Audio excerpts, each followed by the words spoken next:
Let's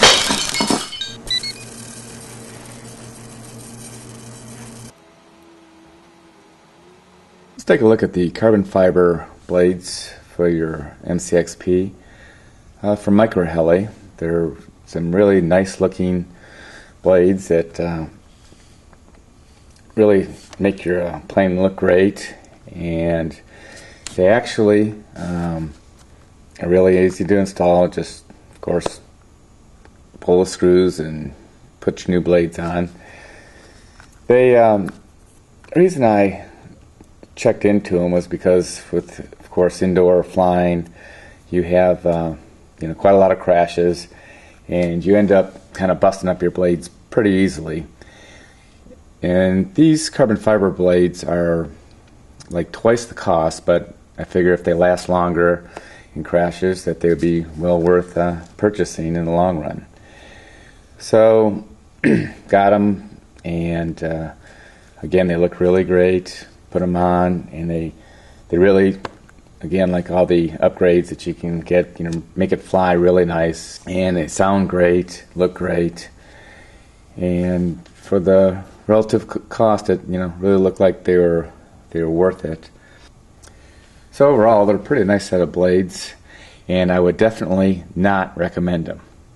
Why?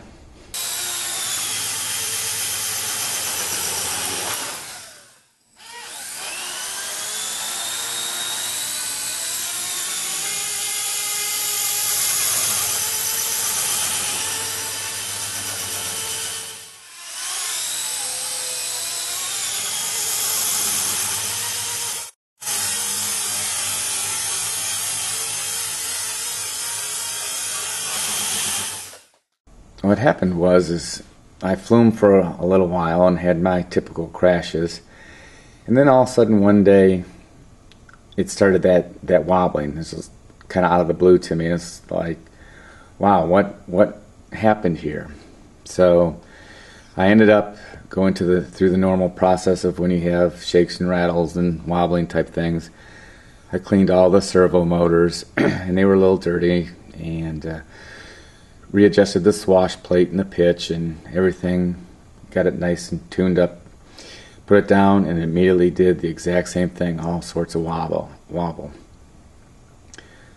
So I ended up checking my everything else I could think of, the rotor head shaft in here that can get bent, and it wasn't bent, and so it really puzzled me. And I thought maybe some of the servo motors, one of the servo motors had gone bad, or the main board. I wasn't sure. And just out of last chance win, before I started looking at electronics, I decided to just switch out the blades, because really there's nothing wrong with those blades. A little crack here, or nick here and there. And so I switched out the blades. And lo and behold, some beat up old blades that I had, it flew instantly just fine. And I couldn't believe it.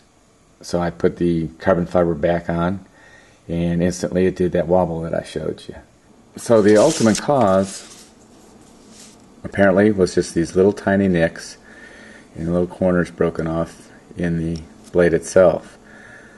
It's really not a lot of damage. You can see corner off there. That's a few nicks there in the leading edge there, but it was just really incredible that that little bit of damage compared to these blades that have been just torn to pieces and repaired and everything else. They still fly and fly, not perfect, but fly plenty good. But just a little bit of damage to these put the heli so out of balance that it was unflyable. So ultimately, I cannot recommend these for indoor flying. They not only don't save you money, but they're not going to last near as long as their normal ones. They're great looking if you fly outdoors. Yeah, sure, I think they would probably be a great set to have, but for indoor flying, there's just no way I would purchase these. While we're on the subject of blades, I have another video out there that shows how to repair some of these and extend the life of your blades as far as flying indoors. There should be a link up now to let you go to that video and some tips on how to fix these up. Thanks.